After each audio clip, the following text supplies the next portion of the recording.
Hey everyone, welcome to another Game of Thrones Season 8 video. The series finale left many questions unanswered, and one of the biggest topics of conversation is the naming of Bran Stark as the King of the Six Kingdoms. If you're new to the channel, be sure to subscribe to get all of my Game of Thrones videos. Why do you think I came all this way? Bran the Broken did indeed have quite a story, such a crazy story that Tyrion nominated him as king based simply off of that topic. In this video, I will explain that there is a deeper meaning to what Tyrion meant when he said that.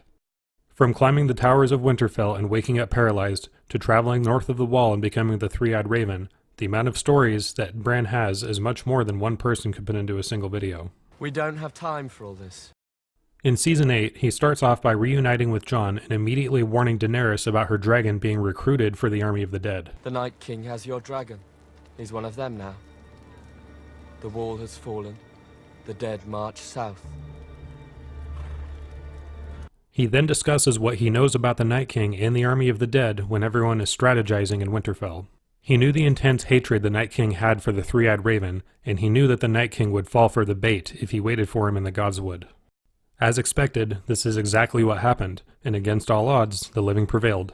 Keep in mind that this is all thanks to Bran. If it weren't for him, who's to say that the Night King would have even come to Winterfell with his army? And even if he did, he definitely would have done his best to stay hidden until the battle was won.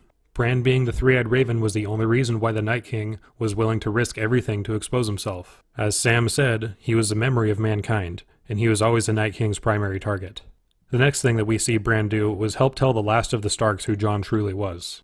After that, he sat out for the rest of the season until Tyrion was on trial for conspiring against Daenerys. That's when Tyrion famously nominated Bran as king and claimed that he had the best story. Who better to lead us into the future? When Tyrion said this, I never took it as him referring to Bran's specific personal story, but I do see that a lot of fans think that this is what he meant. Earlier in the season, we saw Bran and Tyrion speaking right before the battle for Winterfell. You've had a strange journey. Stranger than most. I'd like to hear about it. It's a long story. During that discussion, Tyrion specifically said that he wanted to hear about Bran's story.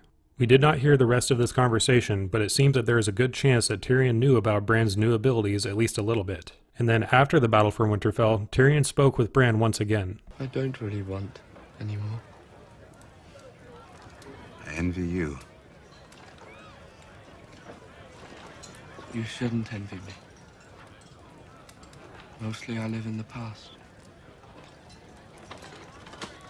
Bran told Tyrion that he mostly lives in the past now, cluing in the audience that Bran and Tyrion did indeed talk about his abilities.